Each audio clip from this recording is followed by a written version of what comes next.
Good morning भाई, good morning. चलो पढ़ना स्टार्ट करें। कल क्या पढ़ना शुरू किया था? हरियाणा की हिस्ट्री। और कल हम लोगों ने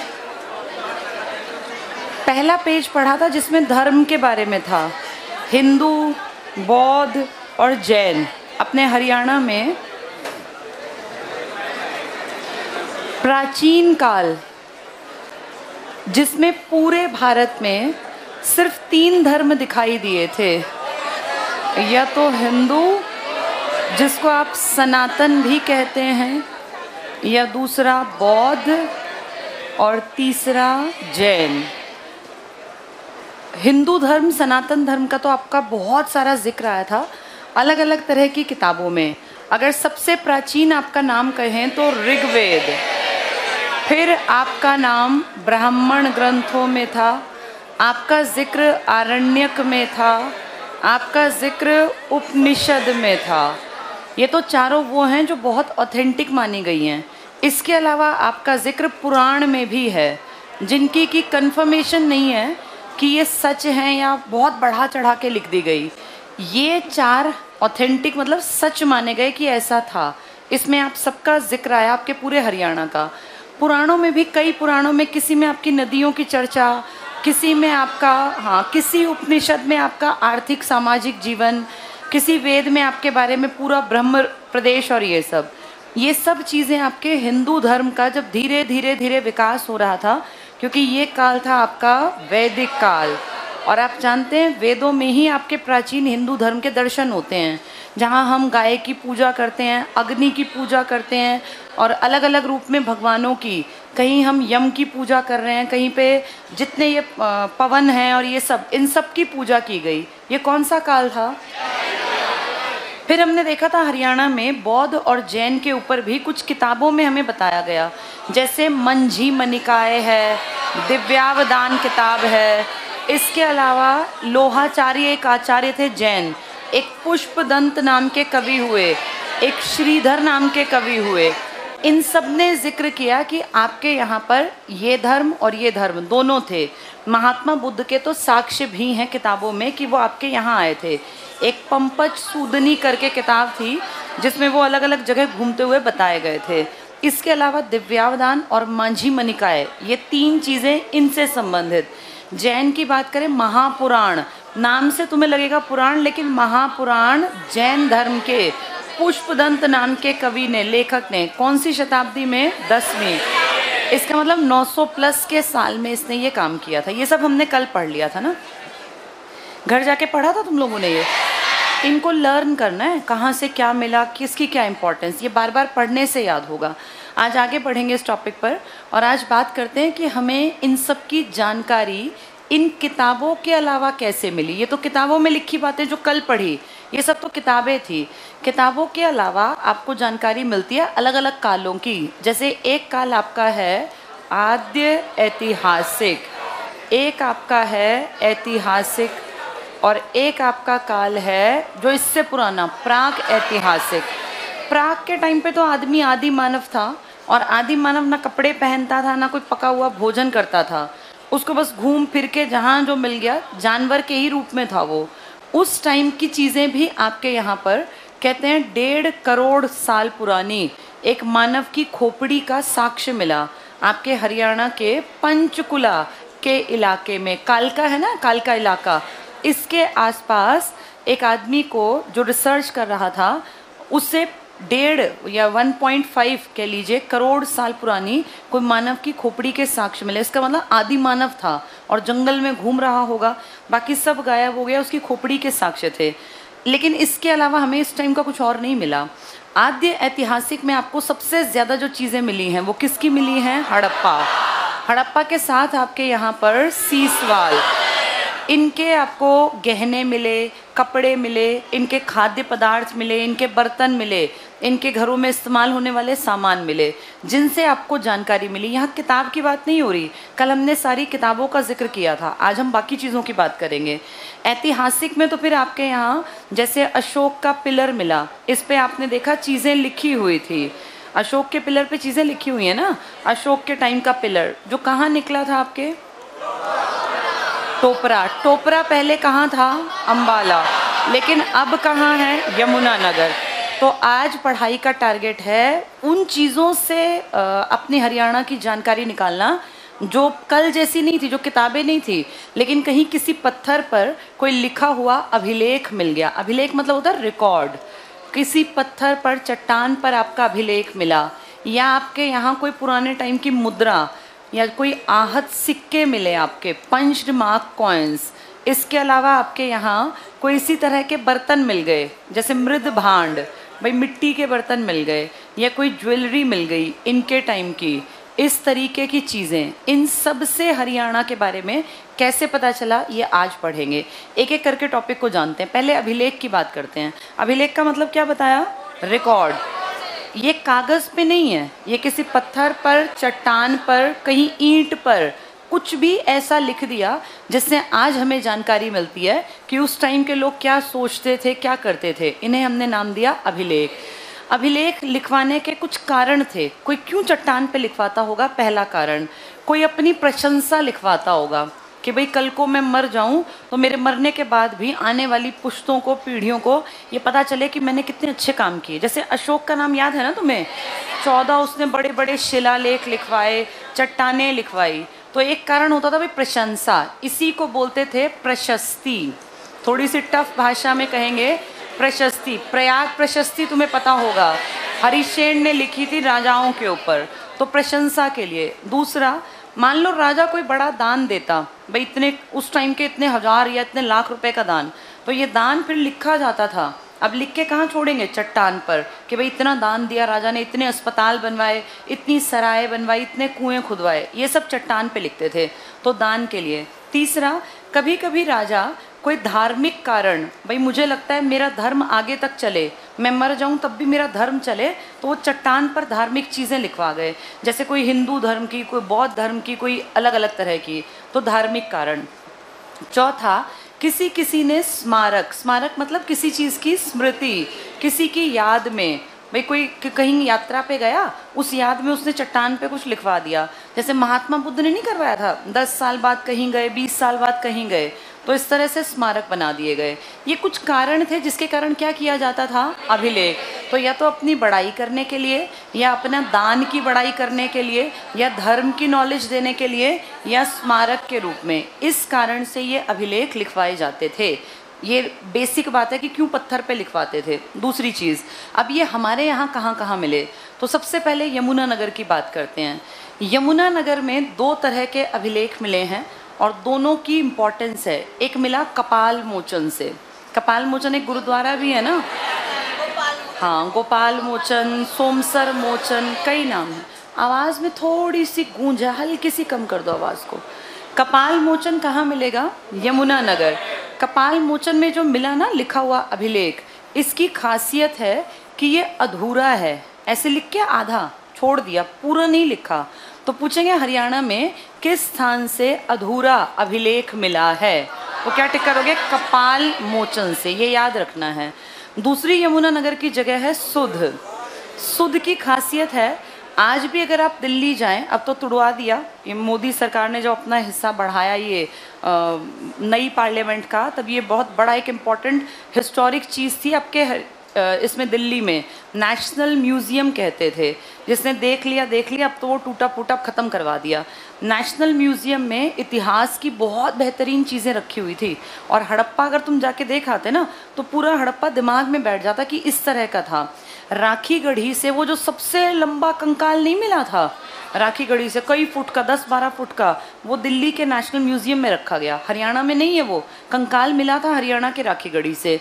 इस सुध में 12 खड़ी, एक जैसे चट्टान टाइप थी, इस पे जैसे क, का, की, ये पढ़े हैं ना तुमने बचपन में, कू के मात्राओं वाले, इस तरह से 12 खड़ी ये लिखी मिली, मतलब मात्राएं कह लो। तो मात्राओं का ज्ञान दिया गया था एक चट्टान पर, एक पत्थर पर। ये कहाँ मिला? तो ये 2 इम्पॉर्टेंट याद रखना यमुनानगर के, एक अधूरा अभिलेख ये कपाल मोचन का, और एक सुध की 12 खड़ी। ऐसे ही आगे चलने पर, जैसे मेन बता दूं, फिर किताब से पढ़ेंगे। एक ईंट मिली, इस ईंट पे लिखा है सा रे गा मा। पा धा नी, सातों दोबारा से रिपीट हो गया। 7 स्वर होते हैं, तो 7 स्वरों का वर्णन किया गया है एक ईंट पर। इस ईंट को पेपर में टैबलेट भी लिख सकते हैं वो। तो एक ईंट, एक टैबलेट अपने हरियाणा के हिसार की एक जगह अग्रोहा से मिली, जिससे हमें पता चला कि उस टाइम में लोगों को संगीत की जानकारी थी, तभी लिखा गया होगा ये। और हम ये भी जानते हैं कि संगीत के ऊपर हमारा एक वेद भी है जिसका नाम है सामवेद, जो पूरे का पूरा लगभग डिपेंड करता है ऋग्वेद पर। जिस सामवेद के बहुत सारे जो अपने इसमें ये होते हैं ना मंत्र, ये किससे चीट किए गए हैं? ऋग्वेद। ऐसे के ऐसे उतार दिए, बस इसके कुछ 75 के आसपास मूल अपने मंत्र हैं, बाकी सब ऋग्वेद। तो सामवेद जो कि प्राचीन काल का वेद था, उसके बारे में हमें पता चला था कल वाली किताब से, कल जो पढ़ा था। आज हम पढ़ रहे हैं कि किसी ईंट पर भी ये 7 स्वर मिले, जो कहाँ मिली हमें? अग्रोहा कहाँ है?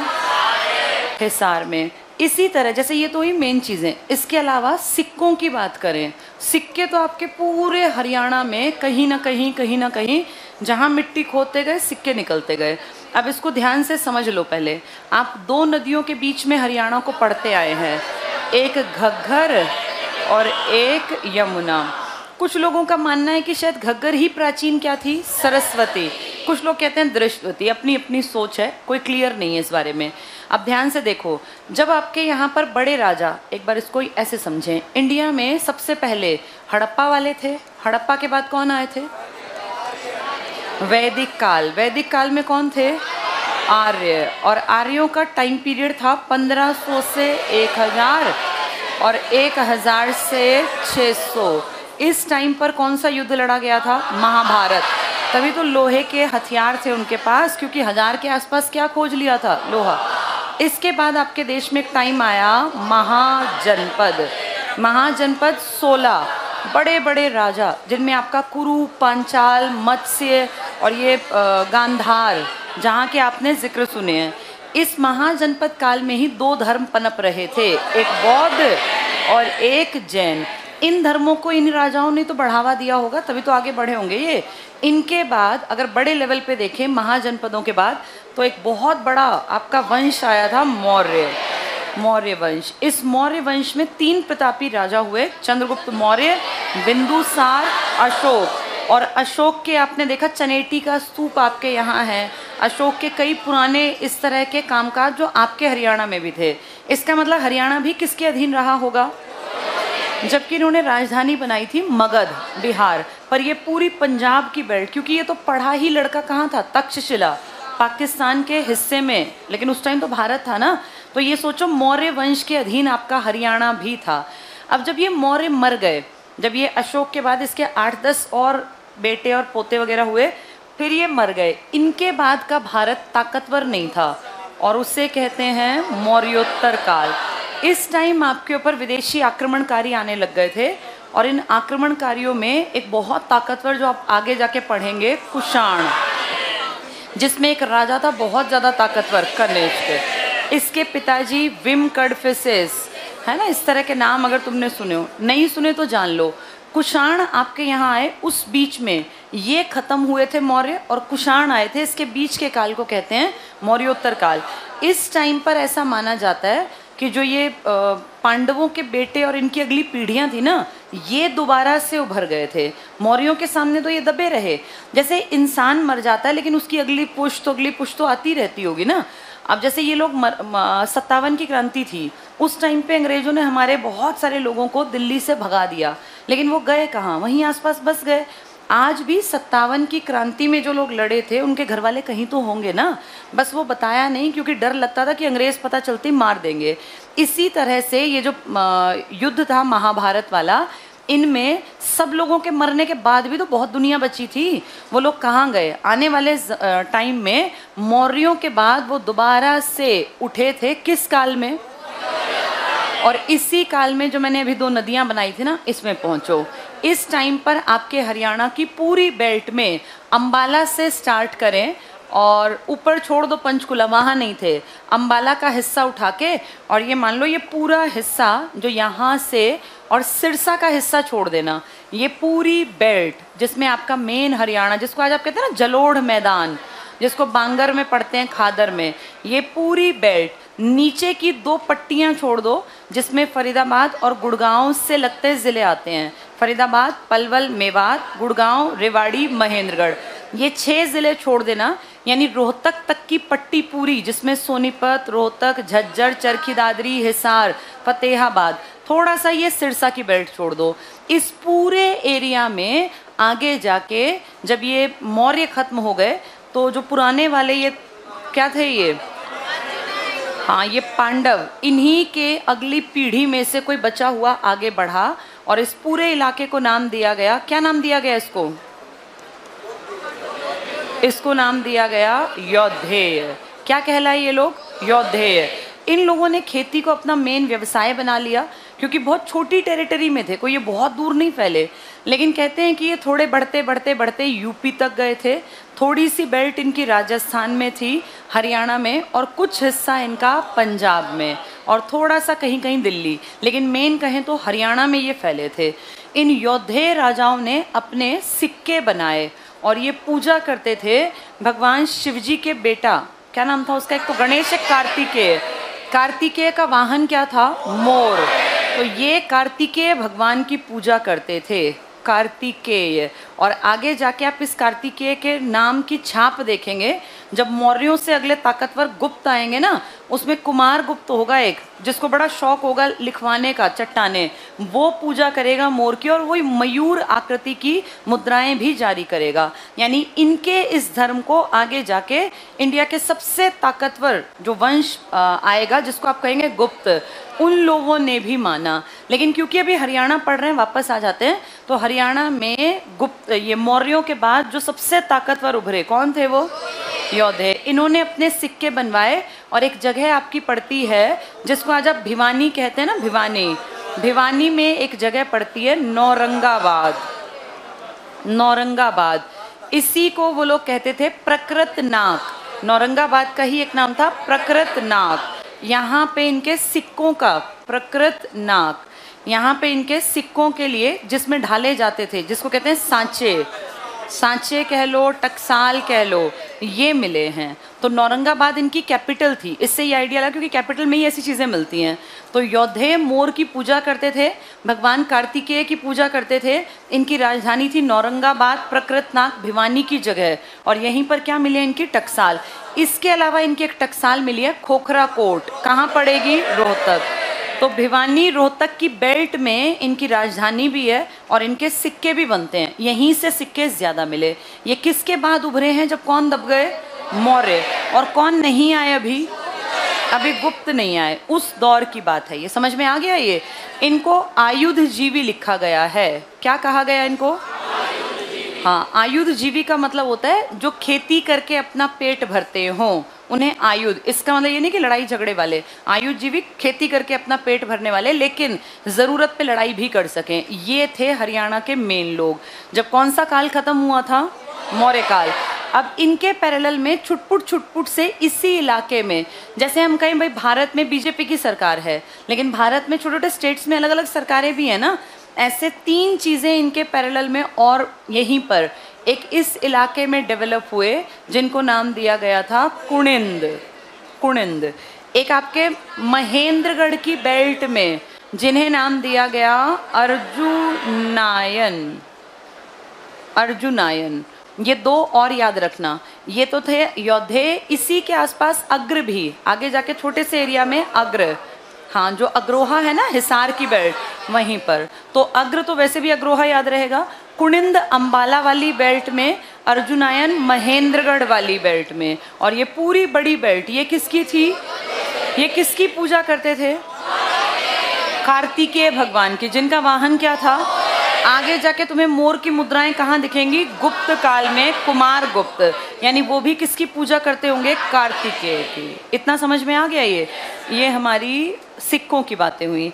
अब इन सिक्कों के अलावा अगर देखें अपने यहाँ पुराने काल से, तो हड़प्पा टाइम की भी चीज़ें तुम्हारे यहाँ मिली हैं।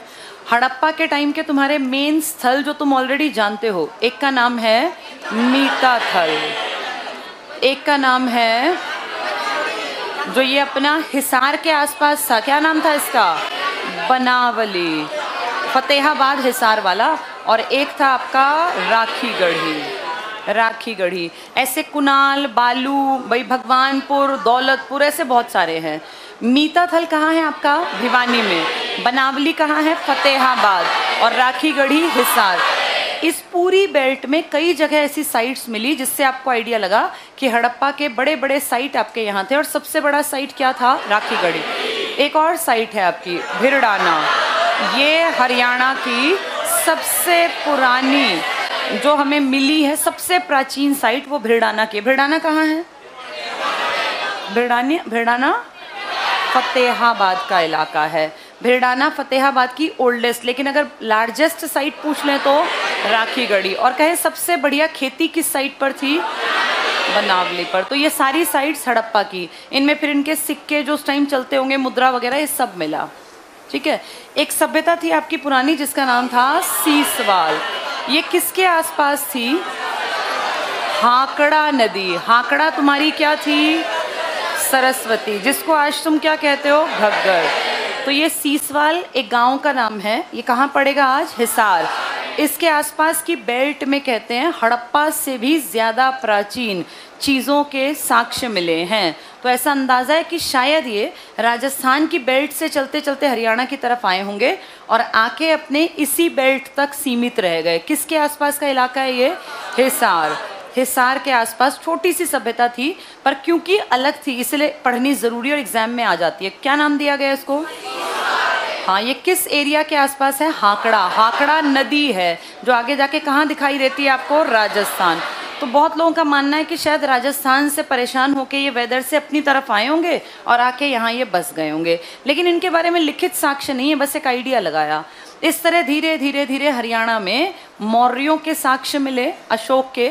और अभी आपने क्या पढ़ा? कौन थे ये लोग? यौधेय। इनके बारे में पढ़ लिया। फिर इसके 3 पार्ट में कुनिंद और अग्र और अर्जुनायन। इसके अलावा फिर अगले आए थे गुप्त। गुप्तों का भी साक्ष्य मैंने आपको बता दिया। किस भगवान की पूजा? कार्तिकेय। फिर गुप्तों के बाद अगला टाइम आया था गुप्तोत्तर। इस गुप्तोत्तर काल में आपके हरियाणा में छुटपुट कई राजा इस तरह के वंश यहाँ देखने में आए। और आगे बढ़ते बढ़ते जब हम देखते हैं तो ये 6वीं 7वीं शताब्दी के आसपास आपके यहाँ कौन दिखाई देने लगा? वर्धन। और वर्धन फिर बड़ा प्रतापी राजा बना जिसने थानेसर से अपनी राजधानी कन्नौज। इस हर्षवर्धन के सिक्के भी आपके यहाँ मिले हैं। कहाँ? सोनीपत में। फाजिलपुर पड़ता है सोनीपत में। हाँ, जब ये बाहर की तरफ निकलते हैं दिल्ली की तरफ, यहाँ पर हर्षवर्धन के सिक्के मिले। इससे ये आइडिया लगता है कि इस पूरी बेल्ट में हरियाणा में कभी ना कभी कोई ना कोई राजा, प्रतापी राजा, उसका आना जाना और ये सब चीज़ें थी। लाडनू एक जगह पड़ती है राजस्थान में, लाडनू। यहाँ एक चट्टान मिली, इस पे लिखा गया था हरियाणा जो राजधानी थी इसकी, वो चंडीगढ़ ना लिख के लिखा गया दिल्ली। तो ये पूछ लेंगे किस अभिलेख पर हरियाणा की राजधानी दिल्ली लिखी गई है? लाडनू। ये हमारे लिए प्राउड की बात है कि हरियाणा का उस टाइम भी इतना दबदबा था कि दिल्ली को भी हरियाणा की राजधानी बताया गया। एक बाहर का राजा था लाओस देश का, लाओस। इस राजा का नाम था देवंका। इसने हमारे हरियाणा के कुरुक्षेत्र में अपनी जेब से खर्चा करके लाओस से कारीगर भेजे और उन्होंने आके हमारे कुरुक्षेत्र में एक चट्टान पर हमारे हरियाणा की बड़ाई लिखी। तो ये हमने नहीं लिखी, ये लाओस के राजा देवंका ने। कहाँ लेकर आए ये आदमी? कुरुक्षेत्र। और यहाँ की एक चट्टान पर आपकी बड़ाई लिख के गए। तो इन सबसे आइडिया लगता है कि हरियाणा प्राचीन काल से ही फेमस जगह रही होगी। आपके हिसार में गुजरी महल बताया था। इस गुजरी महल में एक ऐसे स्तंभ, एक चट्टान टाइप है, पत्थर टाइप, जिस पे लिखा हुआ है 8 दिशाओं से, अलग अलग डायरेक्शन से 8 भागवत आए थे। भागवत मतलब जो धर्म को आगे बढ़ाने की कथा। भागवत कथा नहीं होती विष्णु और इससे सनातन धर्म से। तो हमारे 8 दिशाओं से आने वाले देवताओं की वर्णन करने वाले भागवतों की चर्चा कहाँ की गई है?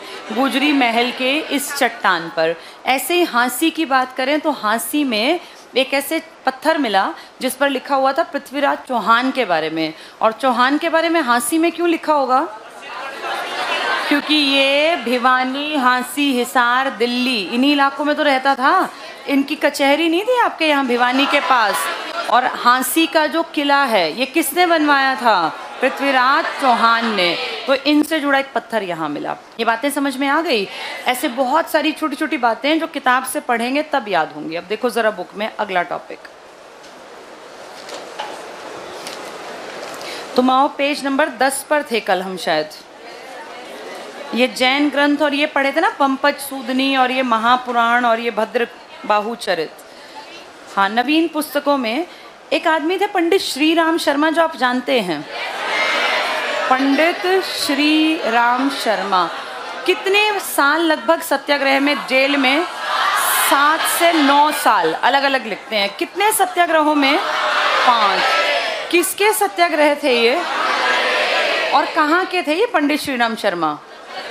झज्जर के। इन्होंने किताब लिखी थी हरियाणा का इतिहास। हरियाणा इनकी हर किताब में दिखेगा तुम्हें, हरियाणा के नवरत्न, हरियाणा का इतिहास इन्होंने लिखा है। ये हरियाणा के ऊपर कई किताबें इनकी मैंने पहले भी बताई थी आपको।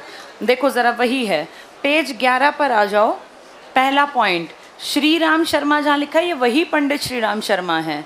श्री राम शर्मा आचार्य द्वारा लिखित हरियाणा का इतिहास। यहाँ इंपॉर्टेंट लिख लो, बहुत बड़ी हस्ती हैं पंडित श्री राम शर्मा। यहाँ मेंशन कर लो, 5 सत्याग्रह, 7 वर्ष जेल या कारावास, कहीं कहीं 9 वर्ष लिखा है, 7 से 9 ऑब्लिक में कर लेना। पंडित श्री राम शर्मा 5 सत्याग्रह, गांधी के साथी थे ये सत्याग्रहों में, 5 सत्याग्रहों में शामिल और 7 से 9 साल जेल में काटे। आगे पढ़ो, इनकी लिखित किताब है हरियाणा का इतिहास, हरियाणा के इतिहास की जानकारी। ये नीचे वाला टेबल याद नहीं हो सकता, इसको आप छोड़ देना, इतना याद करना आसान नहीं है। पुरातात्विक सामग्री पे आ जाओ, क्या मिला हमें? पहला पॉइंट पढ़ो, पुरातात्विक अन्वेषणों और खुदाई से प्राप्त होने वाली पुरातात्विक महत्व की सामग्री को अध्ययन की सुविधा से 4 भागों में बांटा। पहला अभिलेख, दूसरा सिक्के और मुद्रा, तीसरा मूर्तियाँ और चौथा स्मारक, स्मारक जो स्मरण कराएं। अगला पॉइंट पढ़ लो, 1933-34, ये वो दौर था जब हड़प्पा की खुदाई चल रही थी। 1921 में हड़प्पा सभ्यता, पता है ना तुम्हें, मोहनजोदड़ो, अंग्रेज गए नहीं हैं, उस दौर की बात है ये। H.L. श्रीवास्तव द्वारा सरस्वती नदी के दक्षिण किनारे पर स्थित थेह पोलर, ये थेह पोलर आज एक गांव का नाम है, एक एरिया है कैथल में जिसका नाम क्या है? थेह पोलर। और यहाँ एक ऐसे माउंड या जिसे आप कहते हैं टीला, ये मिला था पुराने टाइम में। तो ये अंग्रेजों के टाइम में ही इसको खोद के देख लिया था, थेह पोलर। यहाँ लिख लो कैथल, सरस्वती नदी का दक्षिण रहा था तब वो। आगे पढ़ना, थेह पोलर कहाँ मिलेगा ये? हाँ, गुहला चीका के पास कैथल में। से बहुत सारे आहत सिक्के प्राप्त हुए। आहत सिक्के जानते हो क्या बोलते हैं इनको?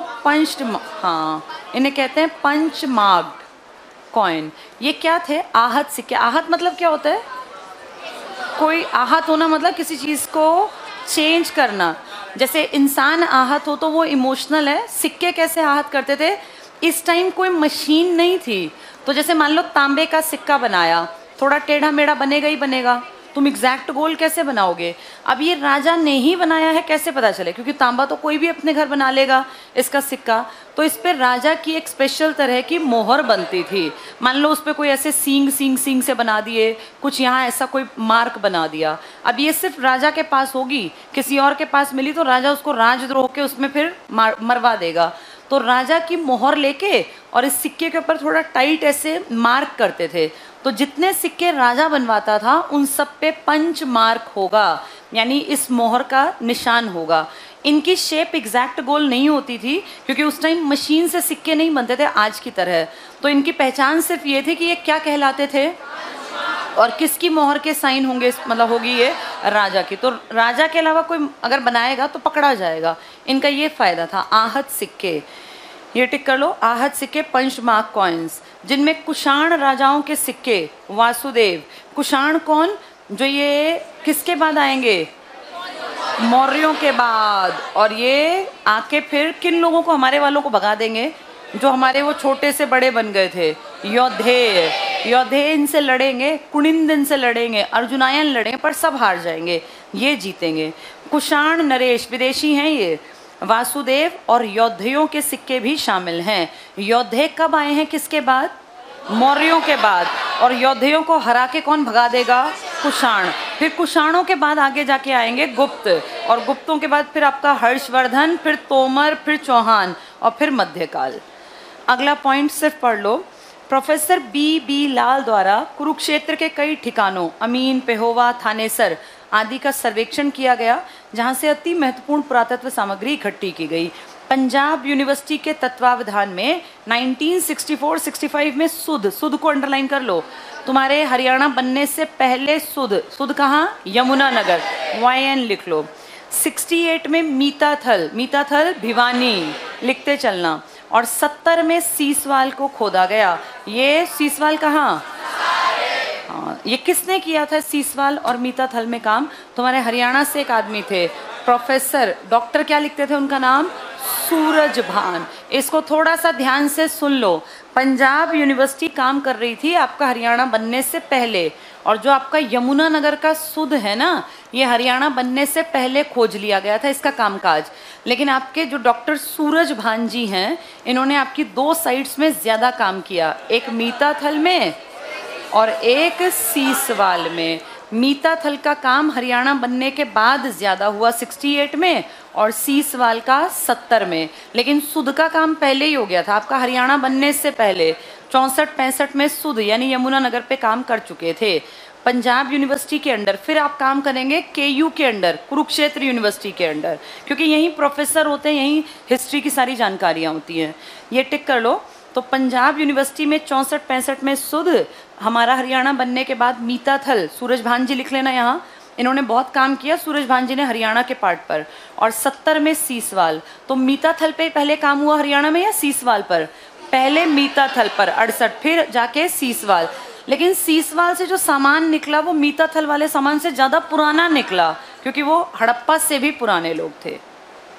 अगला पॉइंट टिक करो। आप पंजाब की मदद लेंगे या अपनी यूनिवर्सिटी की? अब अपने की। कब तक पंजाब के ऊपर थे? 66 से पहले। पढ़ो इसमें, कुरुक्षेत्र विश्वविद्यालय अब ये बन चुका था, क्योंकि वैसे तो ये 56 में ही बन गया था, पर पहले ये पंजाब के अंडर था, के तत्वावधान में।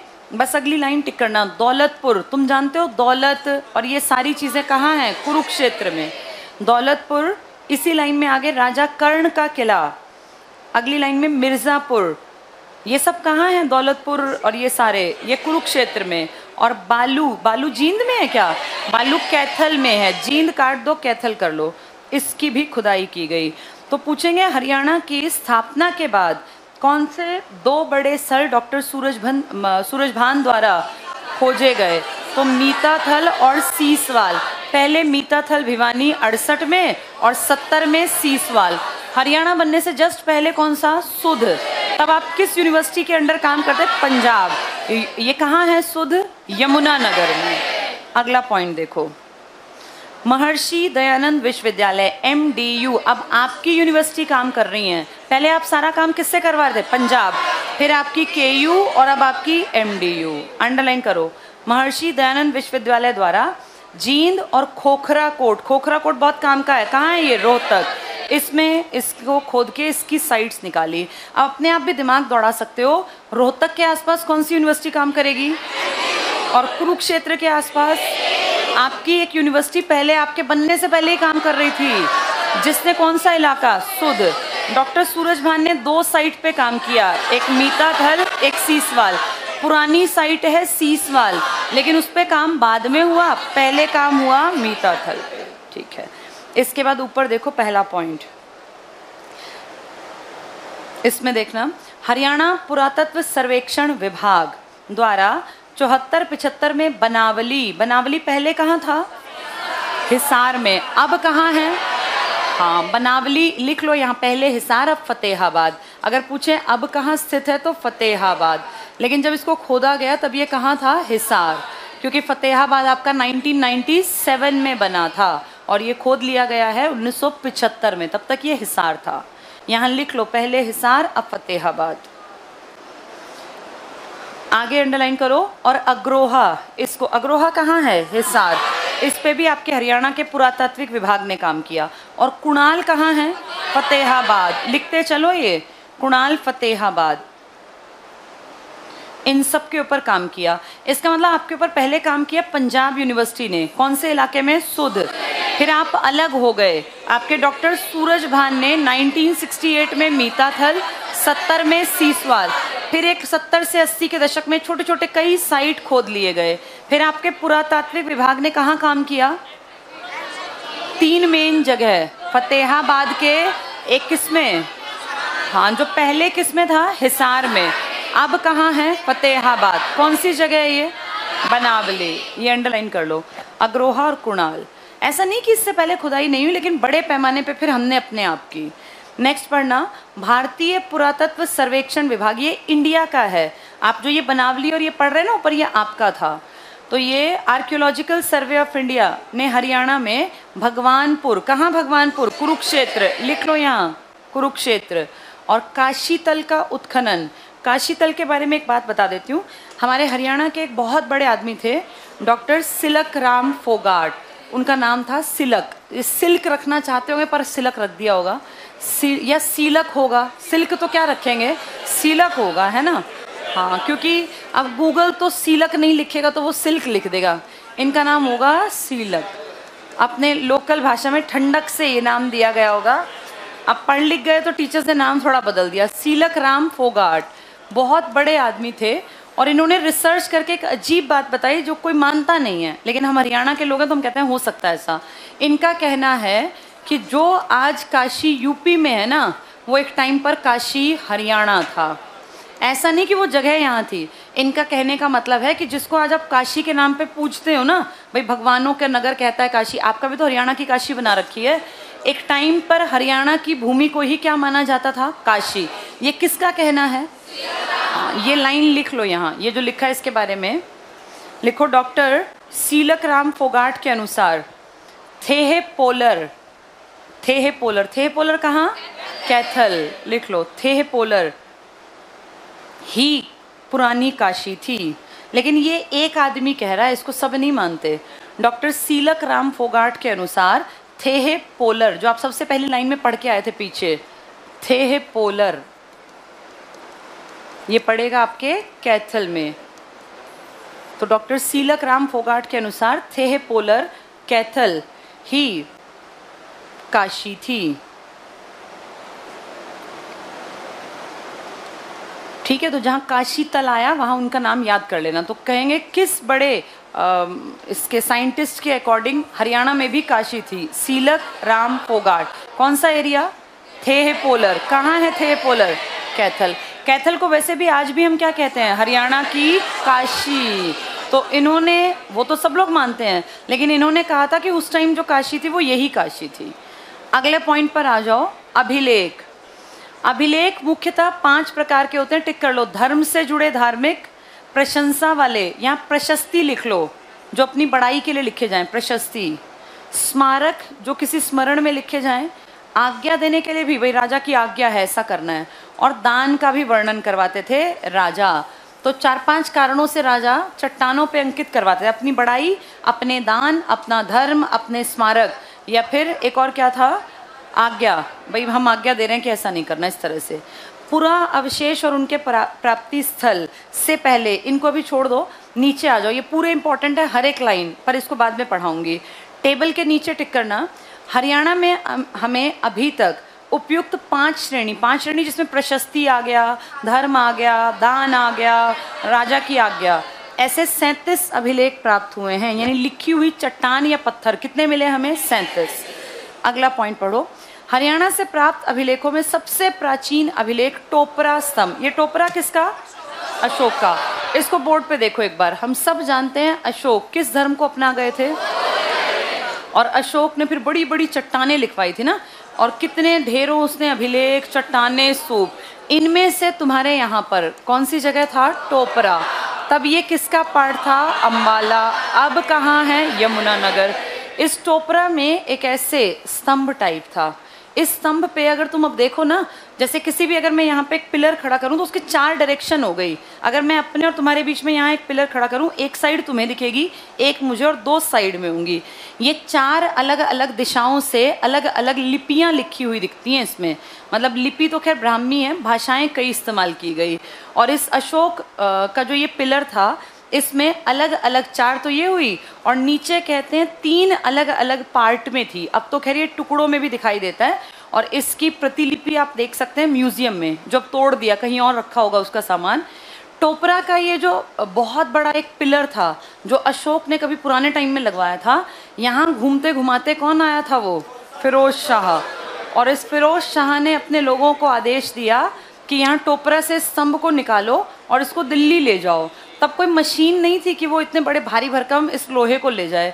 सोचो कितना मुश्किल रहा होगा। अंबाला से दिल्ली के फिरोज शाह कोटला के मैदान में, आज फिरोज शाह कोटला का जो मैदान है ना क्रिकेट के, जहाँ गेम होता है, यहाँ पे ये पिलर आज भी खड़ा दिखता है। तो ये टोपरा अंबाला से और दिल्ली ले जाया गया, और कहते हैं तब यमुना नदी के पानी का इस्तेमाल करके इसको कितनी भारी भरकम नाव बनाई गई होगी जिसमें लोहा इतना भारी गया होगा।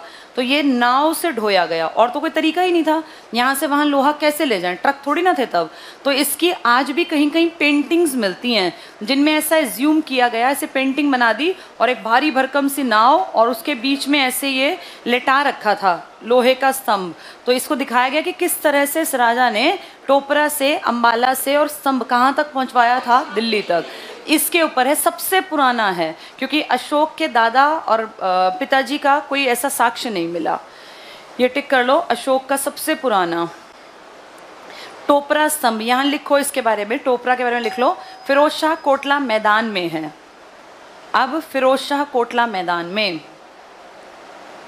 और इसमें कितनी डायरेक्शंस में दिखता है लिखा हुआ? 4 में, 4 डायरेक्शंस में। एक चीज़ और सुन लो, इस पे जो भाषा लिखी गई है ना, भाषा, वो कौन सी? इस पे लिपि और भाषा अलग अलग होती हैं। लिपि कौन सी है इसकी? हाँ, इसकी लिपि है ब्राह्मी, और इस पे भाषा 3 भाषा है, संस्कृत भी है। सुन लो, प्राकृत, पाली, संस्कृत। अगर सबसे ज़्यादा पूछेंगे तो प्राकृत है, इसके बाद पाली और संस्कृत का भी इस्तेमाल किया गया। ये बात हम अगले पॉइंट में पढ़ेंगे, और जो नहीं है उसको लिख लेंगे। टोपरा स्तंभ अशोककालीन है। इस पर सम्राट अशोक के समय, अशोक का टाइम था 273 से 232 ईसा पूर्व के 7 अभिलेख अंकित हैं। 7 मैंने बताया ना कैसे हैं, 4 डायरेक्शंस में और 3 नीचे, तो 7 अभिलेख, जिसकी लिपि ब्राह्मी है। और भाषा, यहाँ लिखो भाषा के पास, संस्कृत के अलावा प्राकृत, पाली। सबसे ज़्यादा प्राकृत में लिखा गया, फिर पाली और संस्कृत में। संस्कृत और पाली कम है, प्राकृत ज़्यादा। वैसे तीनों हैं, पाली, प्राकृत, संस्कृत। लिपि कौन सी है? ब्राह्मी। और ये लिपि हमें नहीं पढ़नी आई थी, अशोक की लिपि आगे जाके जेम्स प्रिंसेप ने पढ़ी थी, हमें तो पढ़नी ही नहीं आती थी। यहाँ लिख लेना जेम्स प्रिंसेप, तब उन्होंने बताया कि ये लिखा हुआ है इसमें। तो पूछेंगे टोपरा स्तंभ पर कितनी लिपि हैं? लिपि 1, भाषाएं 3। कौन सी लिपि? ब्राह्मी। भाषाएं प्राकृत, पाली और संस्कृत। कितने लेख हैं इस पर? 7। 4 तो दिशाओं वाले, और नीचे 3 हैं, 7 अभिलेख। चलो अगला पॉइंट टिक करना। सुध, सुध कहाँ है? इसको खोदने का काम किसने किया था? पंजाब यूनिवर्सिटी ने। आपके यहाँ कौन थे वो डॉक्टर? सूरजभान। 1968 में पहले मीताथल, 70 में सीसवाल। इस पे काम हुआ था 65 के आसपास, जब आप हरियाणा बना भी नहीं था। टिक करो सुध, यहाँ लिख लो YN, यमुनानगर से प्राप्त दूसरा प्राचीन अभिलेख भारत में 12 खड़ी की लिखाई, यानी मात्राएं, 12 खड़ी मात्राएं। और एक अधूरा अभिलेख भी कहाँ था? गोपाल मोचन, ये कपाल मोचन, यमुनानगर में। अंडरलाइन कर लो, सुध से प्राप्त जो दूसरा है 12 खड़ी का, ये सर्वाधिक पुराना है। तो 2 पुराने हो गए, एक तो टोपरा का और एक ये 12 खड़ी का। ये अभिलेख भारतीय राष्ट्रीय संग्रहालय, जिसको मैं कही थी दिल्ली का नेशनल म्यूजियम, यहाँ था। और विद्वानों ने इसे 2री शताब्दी ईसा पूर्व का माना है, यानी अशोक के बाद का है, ये शुंग काल का। लिख लो यहाँ। तो अगर पूछे टोपरा का पुराना या सुध का पुराना? टोपरा, क्योंकि टोपरा कब का है? अशोक का। और अशोक कब था? 273 से 232 तक। उसके बाद तो ये कमजोर पड़े थे ना। फिर इनके बाद एक ब्राह्मण ने देखो इनका वध कर दिया था, उसका नाम क्या था? पुष्यमित्र। ये पुष्यमित्र इतना क्यों चिढ़ता था इनके खानदान से? क्योंकि ये था कट्टर ब्राह्मण और वो लोग बढ़ावा दे रहे थे बौद्ध को। और हम ये भी जानते हैं कि कुछ ब्राह्मण ग्रंथों में चंद्रगुप्त मौर्य को शूद्र कुल का बताया गया था कि ये जो मौर्य था ये किस कुल का था? हाँ, वृषल। वृषल मतलब नीची जाति, जो नीचे इसमें पैदा हुए हों। तो अपने आप देखो इनको तो चिढ़ होनी ही थी, क्योंकि जिनके ये वंशज हैं उनके लिए किताबों में लिखा गया वृषल या नीचे जाति का या नीचे कुल का।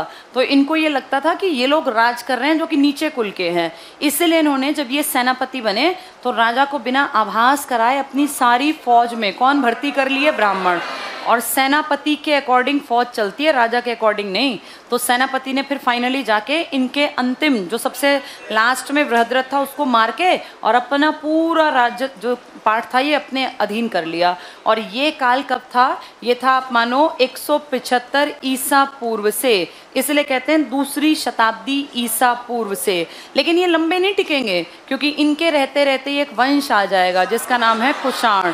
और जो कुषाण आके फिर आपके हरियाणा में योद्धे और इन सब को हटा देंगे। तो ये वो वाला काल था। चलो जल्दी से पढ़ेंगे। सुध से प्राप्त, ये हो गया दूसरी शताब्दी। यहाँ क्या लिखा? दूसरी शताब्दी में कौन था? शुंग। अब वो कहें हरियाणा में सबसे प्राचीन बताओ क्या है, तो तुम कहोगे टोपरा। टोपरा कहाँ मिला तुम्हें? अंबाला। अब कहाँ है? यमुनानगर। अब यहाँ नहीं है वो, यहाँ से उठा के कौन ले गया? फिरोज शाह। आज कहाँ है वो? फिरोज शाह कोटला के मैदान में, जिसमें कितने ये हैं? 7 अभिलेख हैं। कितनी भाषाएं? 3। लिपि 1, ब्राह्मी लिपि, संस्कृत, पाली, प्राकृत। सबसे ज्यादा प्राकृत, फिर पाली और संस्कृत। अभिलेख 4 डायरेक्शन में और नीचे 3। कितने हो गए? 7। चलो अगला पॉइंट पढ़ो। कनिंघम, बहुत पुराने हिस्ट्री से जुड़ा बहुत बड़ा नाम। कनिंघम ने, अंग्रेजों के आदमी थे ये, पिंजौर से काफी पुराने 3 अभिलेख प्राप्त किए, जिससे ज्ञात होता है कि पहले इस जगह का नाम पंचपुर था। पिंजौर का नाम क्या था? पंचपुर। और अभी पिछले साल ना मई में, आज जून शुरू हुआ है ना, 1 साल हुआ है। पिछले साल हमारे हरियाणा में कह रहे हैं एक ये ना फरीदाबाद के पास मंगर बनी, याद है तुम लोगों को?